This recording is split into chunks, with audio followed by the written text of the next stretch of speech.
Vale, vamos a desgranar esto, porque creo que es un tema fascinante.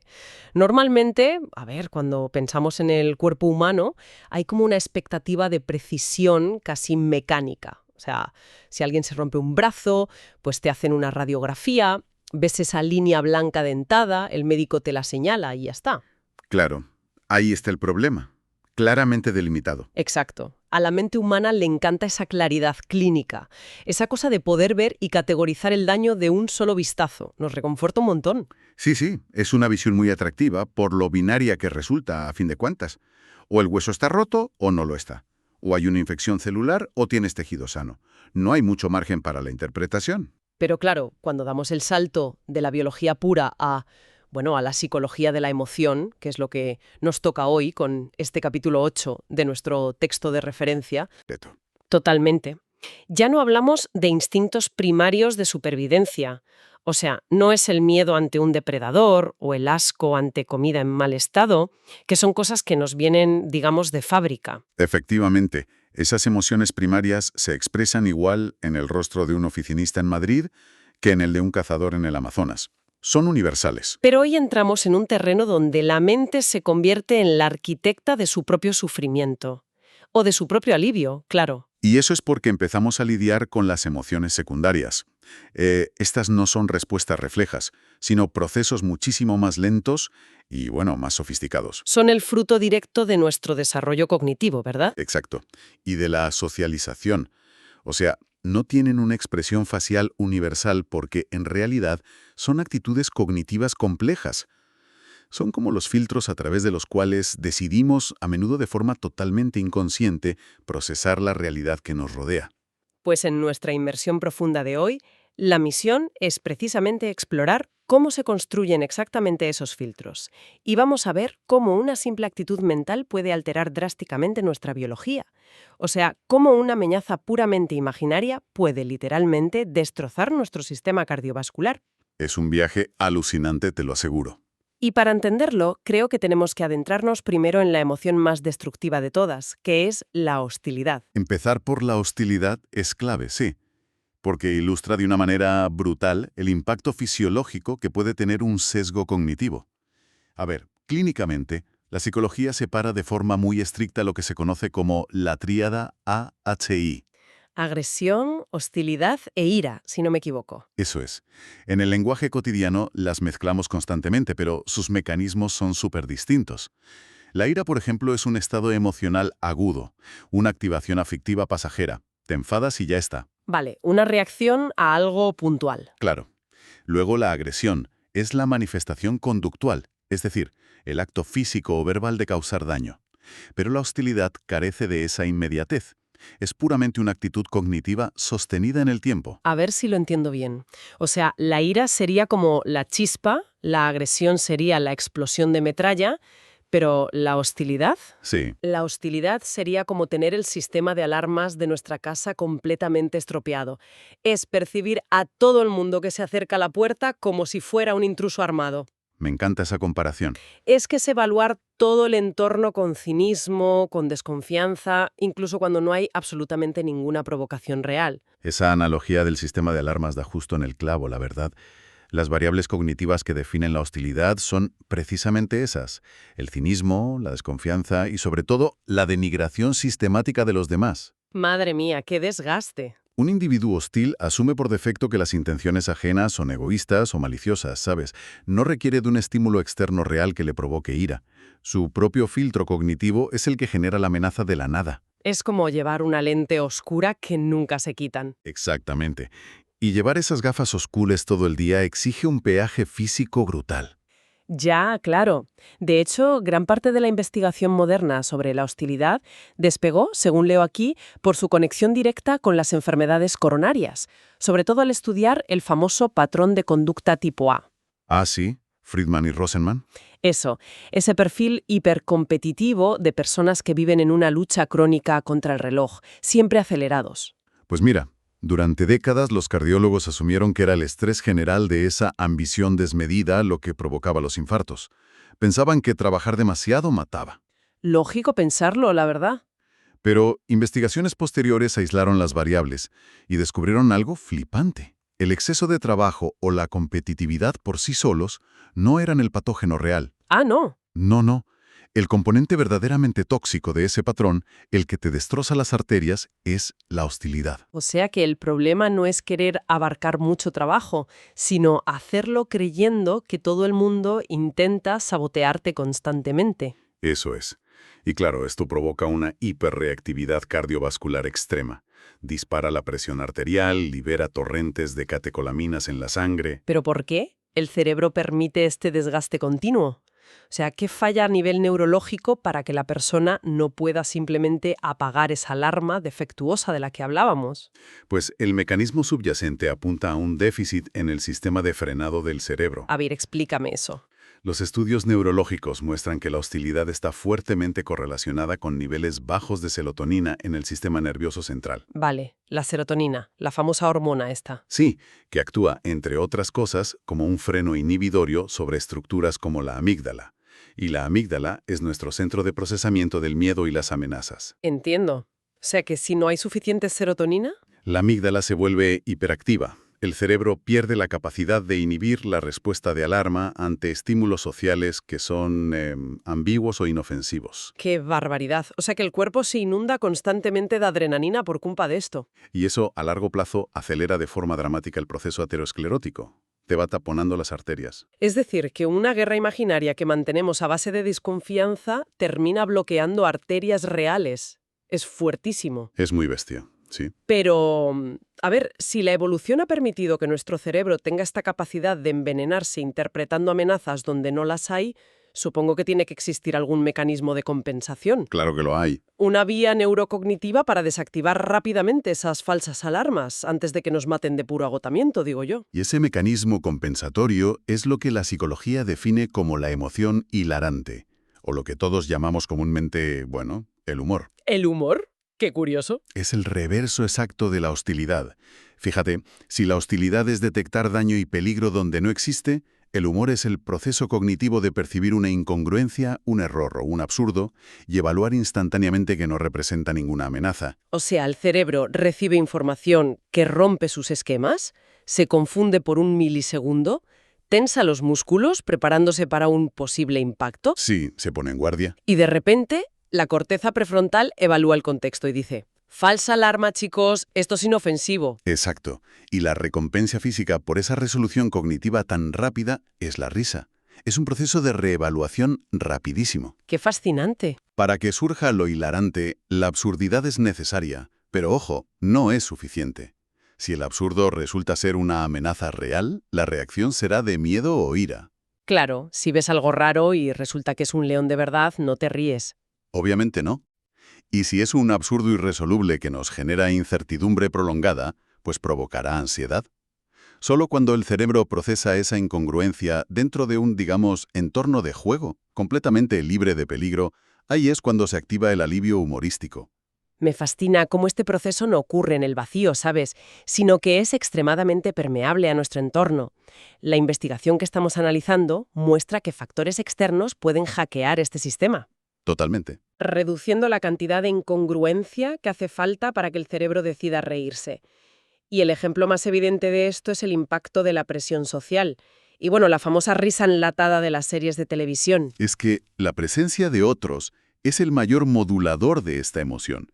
Los experimentos demuestran que la intensidad y la frecuencia de la risa se multiplican simplemente si el individuo asume que hay un amigo riéndose en una habitación contigua. ¿En serio? ¿Sí?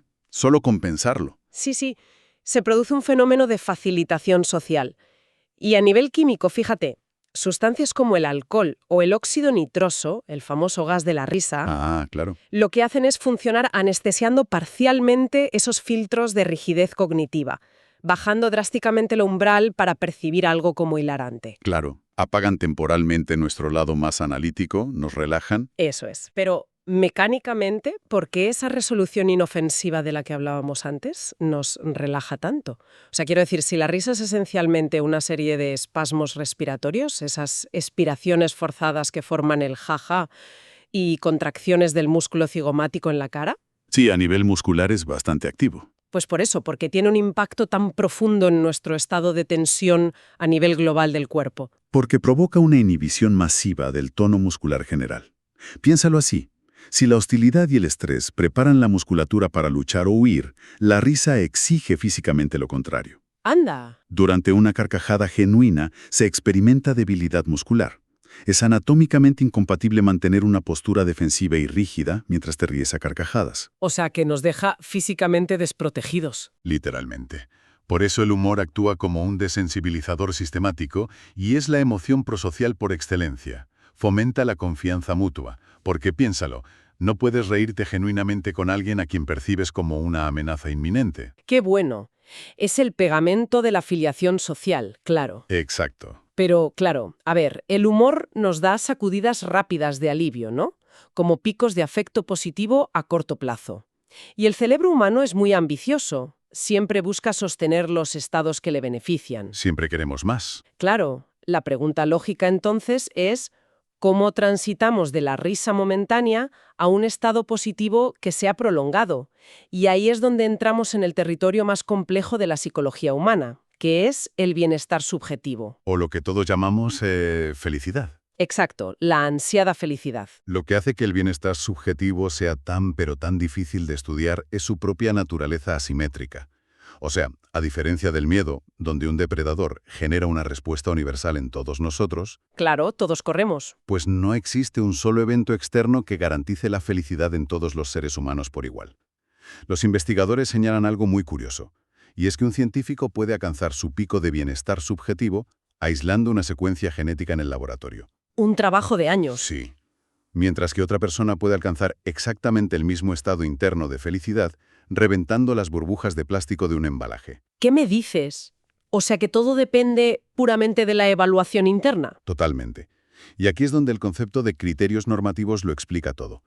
Porque la felicidad no reside en el logro objetivo en sí, sino en la fricción que hay entre la realidad y nuestras expectativas. A ver, ponme un ejemplo de eso de los criterios normativos para que quede claro. Imagínate un estudiante que se enfrenta a la nota de un examen súper complejo. Si su historial académico es desastroso y esperaba suspender rotundamente, sacar un 5 raspado desencadena una felicidad inmensa. Claro, es un triunfo absoluto. Pero si ese mismo estudiante lleva preparándose meses y esperaba un sobresaliente impecable, ese mismo 5 objetivo, la misma nota, genera una profunda desolación. Es verdad. La realidad matemática es idéntica en ambos casos. Es un 5. Lo que dicta la emoción secundaria no es el número en el papel, sino la congruencia entre el resultado y el modelo interno que la persona había construido previamente. Las expectativas lo son todo, entonces. Sí, y comprender este mecanismo de expectativa y de adaptación hedónica es lo que ha permitido a la ciencia desmentir mitos muy arraigados sobre qué nos hace realmente felices. Bueno, el mito del dinero es probablemente el más persistente de todos, ¿no? Todos hemos escuchado el eterno debate de si el dinero da la felicidad o no. Un clásico. Y la evidencia empírica que recoge el texto muestra un mecanismo fascinante de rendimientos decrecientes. Así es. Los estudios longitudinales confirman que el impacto del dinero en el bienestar subjetivo es brutal, pero solo en los deciles más bajos de ingresos. Claro, cuando no tienes para comer, el dinero lo cambia todo. Exacto. Cubrir las necesidades de supervivencia y seguridad elimina una cantidad inmensa de estrés emocional. Pero una vez cruzado ese umbral del confort básico, la correlación se aplana casi por completo. Es como si nos acostumbráramos, ¿no? Esa es la adaptación hedónica de la que hablábamos. Hace que un multimillonario occidental en su yate de lujo se acostumbre tan rápido a su entorno material que a la larga su nivel de bienestar subjetivo reportado puede ser estadísticamente idéntico al de un pastor masái en la sabana. Es alucinante cómo funciona el cerebro humano. Y ocurre algo muy parecido con el mito de la edad, que es otro tema que tela. Se nos bombardea constantemente con la idea de que la juventud es el pico del bienestar. Sí, como si a partir de los 30 todo fuera cuesta abajo. Exacto.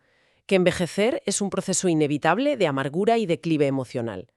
Pero la neurociencia cognitiva sugiere algo muy, muy distinto sobre cómo madura el cerebro. Curiosamente, a medida que envejecemos, nuestra corteza prefrontal se vuelve más eficiente a la hora de regular emociones negativas. O sea que gestionamos mejor las cosas malas. Mucho mejor. Las investigaciones muestran que la afectividad positiva no desaparece con la edad ni mucho menos, sino que se estabiliza.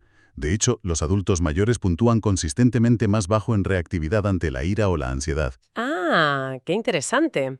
Se vuelven menos cascarrabias de lo que dice el estereotipo, entonces. Al contrario del estereotipo, sí. Han ajustado sus criterios normativos. Sus expectativas sobre la vida son mucho más realistas, lo que reduce la brecha enorme entre lo que desean y lo que tienen, y eso genera una mayor paz mental. Claro, ya no esperan conquistar el mundo, sino disfrutar de lo que hay. Pero a ver, si factores como la riqueza material o la juventud no mueven de forma permanente la aguja de la felicidad a largo plazo, ¿qué lo hace? Porque he visto en las fuentes unos estudios interesantísimos con miles de gemelos monocigóticos y dicigóticos que fueron separados al nacer. Sí, esos estudios son fundamentales. Y apuntan en una dirección muy específica, que es la genética, y, más concretamente, un rasgo de personalidad, la extroversión. Es que la genética de la personalidad revela que nacemos con un, digamos, punto de valor de ajuste. Un punto de valor de ajuste. Es como un termostato emocional interno. Podemos sufrir un accidente grave o, por el contrario, ganar la lotería, experimentando picos agudísimos de depresión o de euforia. Pero con el tiempo, el sistema neuroquímico tiende irremediablemente a regresar a su nivel basal idiosincrásico. Vuelve a su temperatura natural, por así decirlo. Exactamente. Y el rasgo que mejor predice que ese punto de ajuste sea elevado, o sea, que seamos más felices por defecto, es la extroversión. ¿Y eso por qué? Debido a la predisposición biológica que tienen estas personas a buscar constantemente recompensas sociales y afiliación con otros. Esto cambia radicalmente la perspectiva sobre cómo perseguimos nuestras metas vitales. Porque a nivel cultural nos venden una visión superestática de la felicidad. Sí, la de cuando consiga esto, seré feliz. Eso es.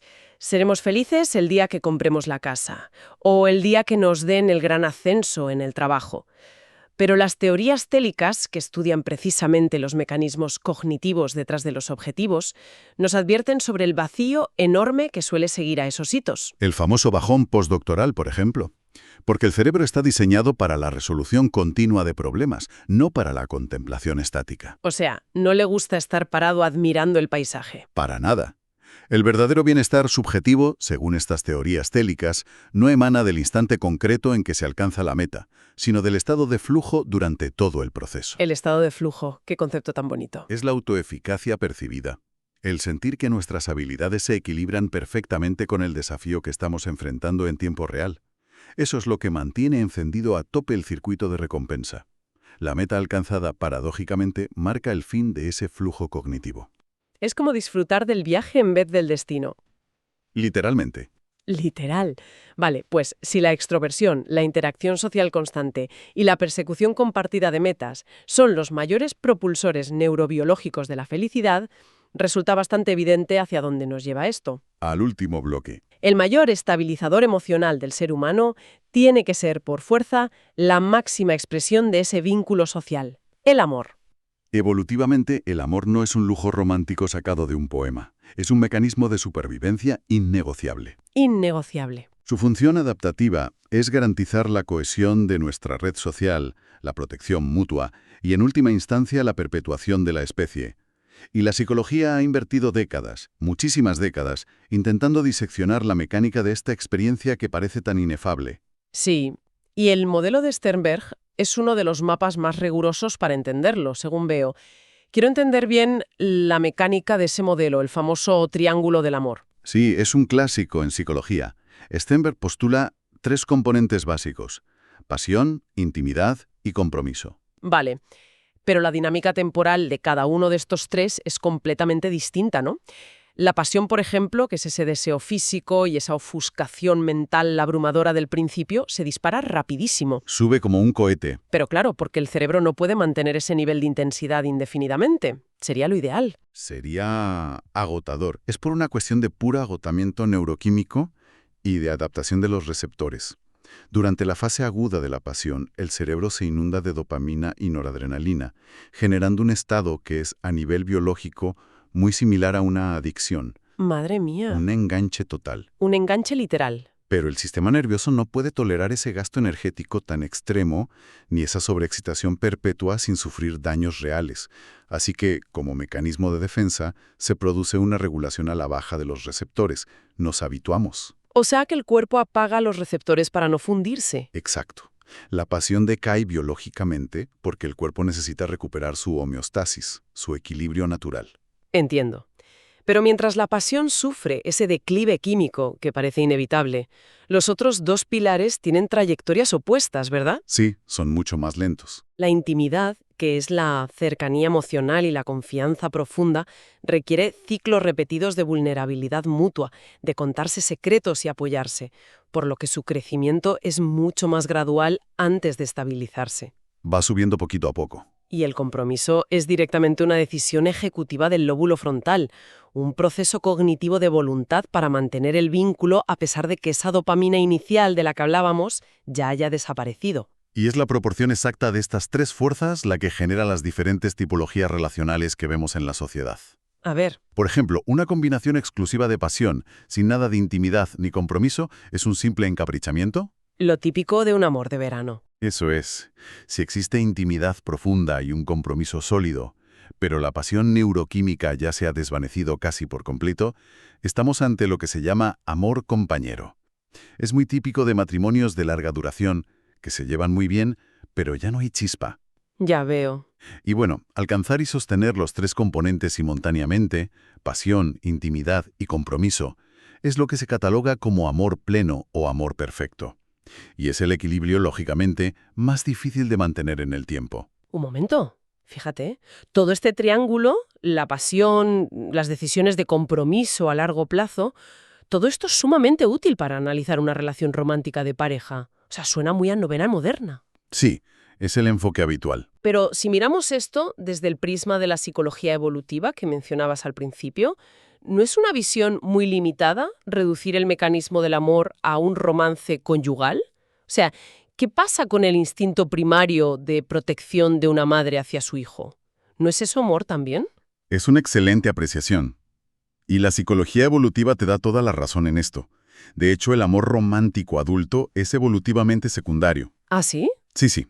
La matriz original, el mecanismo primario sobre el que se construye cualquier capacidad de afecto en el ser humano, es la relación de apego descrita por teóricos como John Bowlby. Vale, la teoría del apego. Exacto. El vínculo entre un bebé y su cuidador principal es el prototipo absoluto de lo que luego llamaremos amor. Y entiendo que ese primer vínculo moldea físicamente la arquitectura del cerebro en esos primeros años, ¿no? Creando un filtro inconsciente para el resto de nuestra vida. Totalmente. O sea, si un niño crece con un cuidador que atiende sus necesidades, internaliza un estilo de apego seguro y de adulto no verá la intimidad como una amenaza. Se sentirá cómodo en sus relaciones, sí. Pero claro, si crece con inconsistencia o rechazo directamente, desarrollará un apego ambivalente o evitativo, que entiendo que se traducirá en adultos crónicamente celosos o incapaces de comprometerse. Exactamente. Has descrito perfectamente los estilos de apego. Y lo más fascinante es que la biología subyacente que unifica tanto el apego materno-filial como el amor romántico adulto es sorprendentemente compartida. Comparten la misma química, Sí, y está protagonizada en gran medida por la famosa oxitocina. la hormona del cariño. Esa misma. Esta molécula impulsa las contracciones del parto y facilita la lactancia, ¿verdad? Pues es exactamente la misma hormona que el cerebro adulto libera durante el contacto físico sostenido, los abrazos profundos y la formación del vínculo de pareja. La oxitocina reduce el cortisol y mitiga el estrés de una forma increíble. O sea que literalmente nos calma. Nos seda casi. Pues por eso tiene todo el sentido del mundo que retirar de golpe esa fuente de regulación química tenga un precio físico tan alto. O sea, cuando perdemos esa figura de apego principal por una ruptura o un duelo trágico, el cerebro entra en un síndrome de abstinencia y ansiedad de separación aguda. Es un mono químico en toda regla. Es que la literatura científica que hemos revisado confirma que hay caídas medibles en la eficacia de nuestro sistema inmunológico tras una ruptura sentimental grave. O sea, el desamor literalmente anula nuestras defensas biológicas. Nos deja expuestos a enfermar. Es brutal cómo lo físico y lo emocional están entrelazados. Es alucinante. Vale, observando el mapa completo que hemos trazado hoy, creo que queda clarísimo que las emociones secundarias no son simples reacciones pasivas que nos pasan sin más. Para nada. Son construcciones, son filtros que nosotros mismos alimentamos constantemente.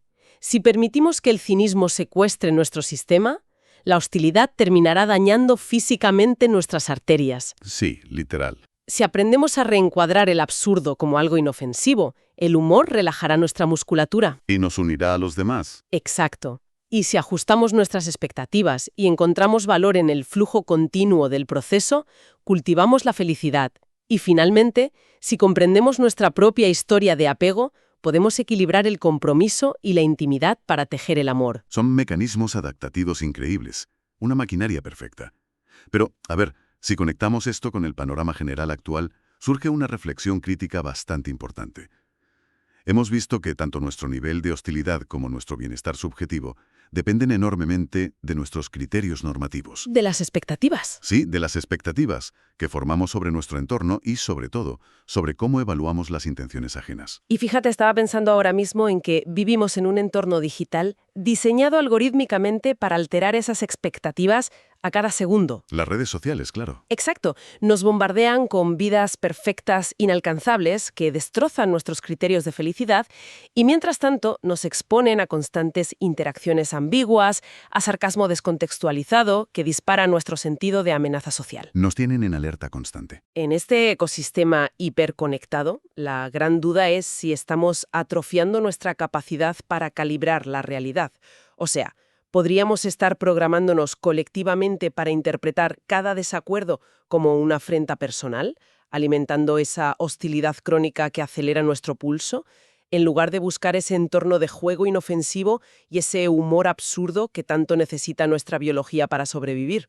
Es una reflexión muy, muy potente. Da mucho que pensar sobre hacia dónde vamos como sociedad. Es una gran pregunta que deja resonando, desde luego, mientras permitimos que nuestro propio termostato emocional encuentre su punto de equilibrio óptimo para enfrentar el resto del día. Ha sido un análisis revelador.